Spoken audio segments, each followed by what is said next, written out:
Main event, Canelo Alvarez, William Scull, undisputed super middleweight championship of the world. Remember, Canelo Alvarez vacated this championship belt because he did not want to fight William Scull last year. Now, things come full circle. William Scull became a world champion in a very trash fight, but William Scull becomes world champion, and now we have a unification or undisputed championship fight taking place in Saudi Arabia as the main event. Canelo Alvarez, 62-2-2, 39 KOs, will be facing the unbeaten IBF champion William Scull, 23-0 and 9 KOs, and a unification belt of all the super middleweight belts, including the Ring Magazine belt. All right. We know who Canelo Alvarez is. One of the greatest of all time. A legend, one of the best of this generation. And let me just say this real quickly. Before I go any further, before I explain how I think Canelo Alvarez will destroy William Scull, let me say this. When I talk about Canelo Alvarez, we have to understand that he has this fight booked. He has the Bud Crawford fight booked for September. He has 2 fights booked next year. That could be it, folks. Canelo Alvarez has been a great ambassador for boxing. He's had a great career. And we're coming down where he might only have 4 fights remaining in his career. And because of that, let me just say this. Don't miss watching Canelo Alvarez and do not take him for granted. Would I like to see the big fights made for him? Yes. But I'm not going to take this man for granted. So make sure to appreciate greatness while it's here. For Canelo Alvarez, let me just say this. I can break down the strengths, the weaknesses here. Obviously for Scull, he's a taller guy. He's rangier, relies on movement, those type of things. We know Canelo. He's one of the elite fighters, pound for pound type guys. He has a granite chin. He's not going to get KO'd. He is incredible. We know what he's capable of. There's not really much to explain here. I feel like this main event is going to be a horrible ending to the night, outside of the fact that Canelo Alvarez is going to go out there, have a dominant win, and he's going to go have all 4 belts. He's going to have the Ring Magazine belt, the Undisputed belt. He's going to have all these belts on him. That's how I see that night ending. I don't think it's going to be competitive. What I do hope to see and what I think could make the grand finale for tomorrow night's card would be seeing Canelo Alvarez spark William Scull out of there and get a nice KO added onto his resume. That wouldn't shock me. I feel like when we look at Jaime Munguia last year, very easily could Munguia have been KO'd, yes, but I feel like Canelo just kind of let him stay in there. Then Edgar Berlanga didn't even want to come out and really fight. He's just trash talking the whole time and moving around, whatever. I feel like we could easily see a Canelo Alvarez KO here. That would not shock me at all. Regardless, though, Canelo Alvarez is going to destroy William Scull. I don't see even being a competitive fight. And we'll see what happens. Obviously, we just saw a massive fight get blown up tonight. Could tomorrow night William Scull go and blow up the Terrence Crawford versus Canelo fight? I mean, hypothetically, I would be absolutely shocked. Rolly Romero is going to be one of the biggest upsets of the year, but it's not, this would not even, I mean, this upset would probably be one of the greatest upsets in boxing history if it happens. That's just the way it is. So yes, I believe Scull will have a late stoppage, or sorry, excuse me. I believe Canelo will have a late stoppage or a decision win. That's pretty much how it's going to be. He's going to break down Scull, apply his pressure with the body work. He's going to go to work and get him out of there. Not much to explain. That's quite simple there. Canelo Alvarez will easily win that fight. Let's go to the co-main event. Speaking of massive upsets, the upset of 2024. Bruno Surace versus Jaime Munguia, a super middleweight rematch. Remember, Jaime Munguia was fighting his hometown last year to end the year, and I think it was December 17th. And at that point in time, he's controlling the fight, completely dominating it, and then boom, Munguia gets rocked badly. He gets put down, fight's over, KO. Surace all of a sudden becomes this guy that was just a quick tune-up little fun fight for Munguia to fight back home. All of a sudden it turns into this thing where Munguia's career is up in the balance now of what the heck just happened. He just got spark knocked out, and now it's in a situation where Munguia is far away from a title championship or anything along those lines like he once was. So this is very, very exciting because for Bruno Surace, he's 26-0. He has never lost in his career with 2 draws, also 5 KOs on his resume. And that was the other portion, too, that was shocking about the Jaime Munguia KO because, well, crazy enough, Surace doesn't really knock guys out. Only 4 KOs at that point in time. One of the craziest upsets of the year last year. While Jaime Munguia is 44-2, 44 wins, 2 losses, 35 KOs, this is an immediate rematch. It's cool that Canelo, who does clearly have great love and support for Jaime Munguia, put him on this card, help him be a part of it, get this rematch set. And I'm excited for it.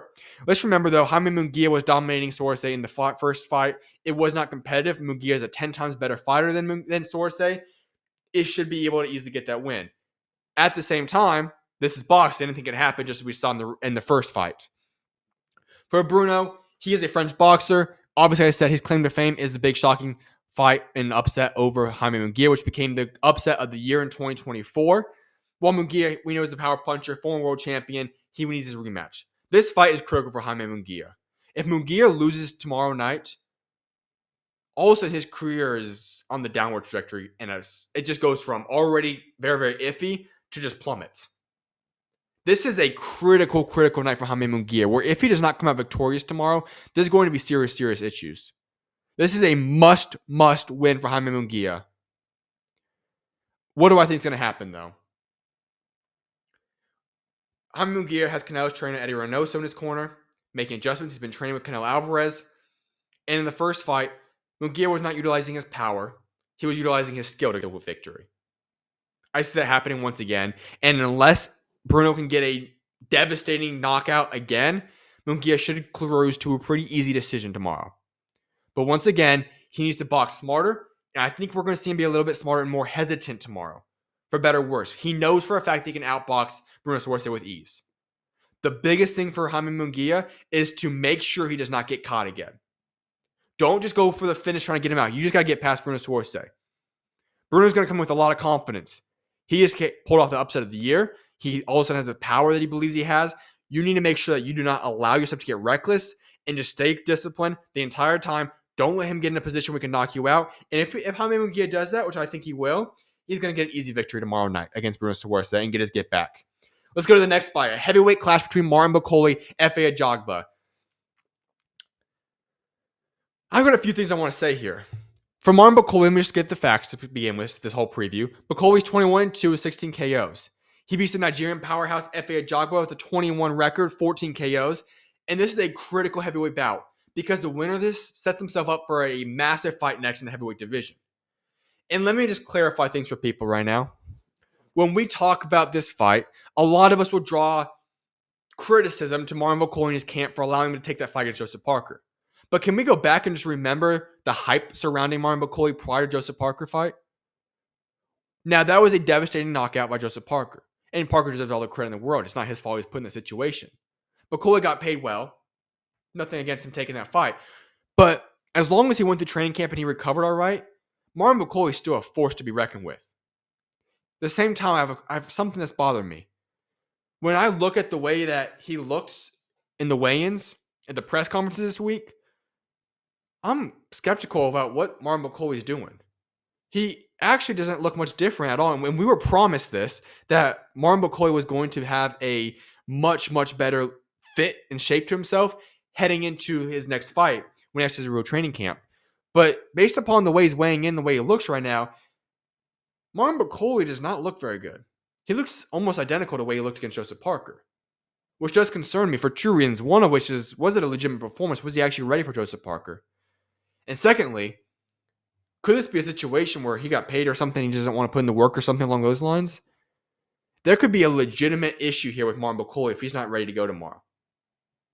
F.A. Ajagba is a great fighter. I like him a lot.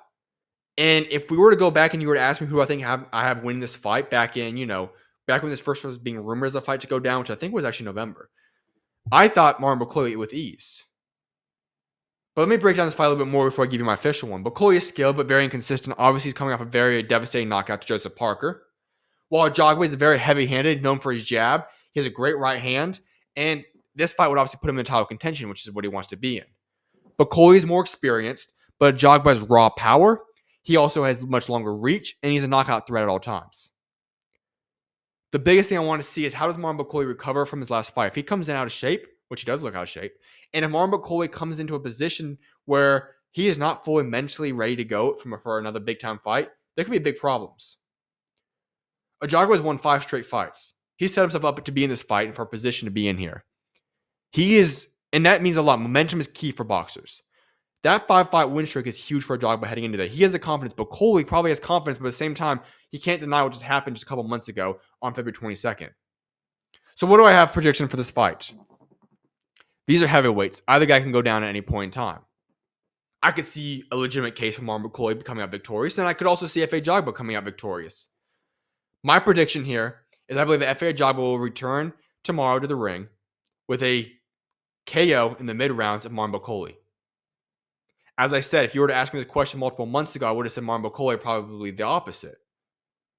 But what I've witnessed now here is a situation where I'm not so confident in Marlon Bakole.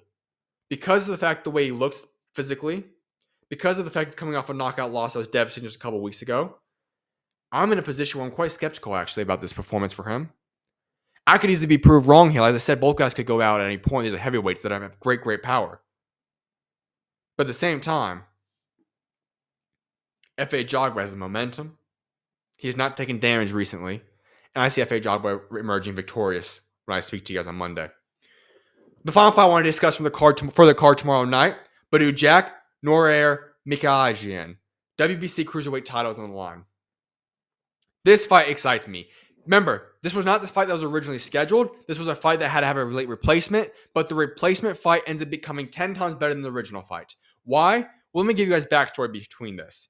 Badou Jack and Noel, both these guys were going back and forth in terms of becoming champion recess, the champion, so on and so forth, for multiple promotional reasons and other stories outside of boxing. Now we get a chance in a situation where we say, okay, we can finally find out who the legitimate champion is in the Cruiserweight division for the WBC title. I love it. This is a perfect fight to make. I love this opportunity for both guys. Giving you backstory: Badou Jack 28-3-3 with 17 KOs. He currently heads into this fight with the WBC Cruiserweight title. While Noel, he has a 27-2 record with 12 KOs.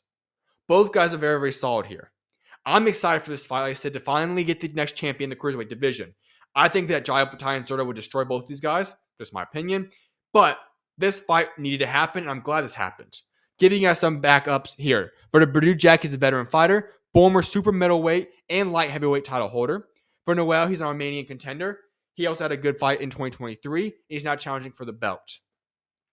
What to expect from Badou Jack? He is a well-rounded, durable. He has a great jab. He's also a good counterpuncher. As for Noel, he's bigger, younger, more aggressive, and has knockout power. Key to remember that portion right there, what I said. The thing is that Badou Jack has not fought in over 2 years. We saw last weekend Liam Smith struggle with being out of the ring for 2 years while being at an older age. Now Badou Jack's in the same situation. He's much more fresher for Noel, and he seems to be a little bit more dangerous. And that is why my prediction for tomorrow night is that the belt will be changing hands. Noel will emerge victorious by late stoppage. I think that we're going to see a massive issue with Badou Jack's inactivity and age catching up to him. I could very well be wrong there. I'll always say that. It's boxing. Anything can happen. But if I were to make my prediction, that's what I have set for Saturday night's card. I think that being out of the ring for 2 years and inactivity is going to come up to harm him now heading into this next fight. That's what I've got for the Riyadh season Canelo Alvarez card. Let's head into what to expect now in the top-ranked card coming up on Sunday. The main event, Naoya Inoue fighting Ramon Cardenas. Ramon was on the show just a couple weeks ago. Make sure to go check that interview out if you have not already. Incredible guy. He's earned this spot. He's on this position. He deserves to be in this ring tomorrow. That being said, for those that do not know, who is, in my opinion, the best fighter in boxing, Naoya the Monster Inoue.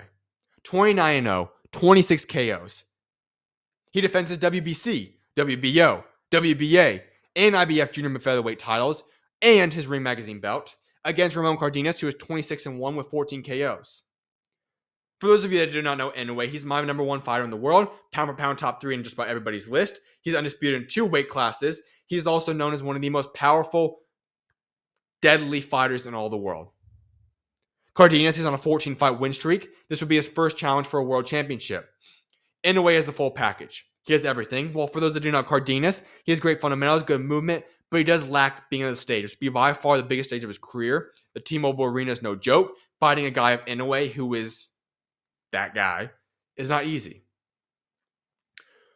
Inoue will be fighting in America for the very first time since 2021, and he wants to go out there and make a statement, obviously. Cardenas is the massive underdog in this fight. And with that being said, while I think there's a chance that Ramon does have great power, we saw him display that earlier this year, this will be a very challenging fight for him. As I said, Inoue is the number one fighter in the world for me. And if I had to make my prediction, Inoue will be winning this fight by early stoppage. That's the way that Inoue handles business. I think Ramon Cardenas will be able to make it out of the first couple of rounds. I think Inoue will turn up the pressure. And at that point in time, that power and that pressure is going to catch up. You can't avoid Inoue. I don't think anybody can beat Inoue at 122 or under. Yes, that includes Yuto Nakatani. Yes, that includes Ben Rodriguez. And honestly, I don't think anybody beats him at 126. Potentially, I could say 132, but that's so far off. There's no point in saying that. Inoue is that guy. I think when I come back on the show on Monday, I'll be once again discussing why Inoue is one of the best fighters of this generation and will go down as one of the greatest fighters of all time. Co-main event, Rafael Espinoza versus Edward Vasquez for the WBO featherweight title. Rafael Espinoza is 26-0 with 22 KOs. He defends his WBO featherweight title against Edward Vasquez, who is 17-2 with 4 KOs. Espinoza is the Mexican champion. He won the belt after that huge upset last year against Robeisy Ramirez. This will now be his third title defense. For Vasquez, he's Texas-born challenger. He's tough, light-heading, and previously lost the title bid to Joe Cordina. That's the last time he was in the situation. Espinoza is tall. He's rangy. He's aggressive. He's a good boxer with also ability to go brawl. Now, Vasquez, he's a very, very durable fighter, technical, and relies on movement counters. I think that this is going to be a little bit more competitive fight than the main event. At the same time, I do expect Espinoza to have a late stoppage in this fight. I think he's a much better fighter than Vasquez. I think he has much more longevity ability to him. His size, his power oversees Vasquez. I think that we're going to see a good fight by Espinoza. Vasquez is solid. Don't get that wrong. But I think Espinoza is going to have a solid victory here. Get a late stoppage. That's how the co-main event will be going. Let's look at the undercard now. I'm going to go through this portion a little bit quicker because there's a lot of stuff to talk about. Just a quick recap. Rohan Polanco, Fabian Maidana, welterweight clash. Rohan Polanco's 15-0, 10 KOs. The Argentina is 24-3 with 18 KOs. Polanco's going to win by decision. He's one of the most exciting prospects in boxing. I love watching when he brings to the table. Watch him fight. I think Maidana's a tough fighter. It's going to be a good challenge for Polanco. At the same time, Polanco, as I said, is one of the best prospects in all boxing. If you want to see one of the future champions in boxing, go watch him fight tomorrow or on Sunday, and you will be very, very impressed.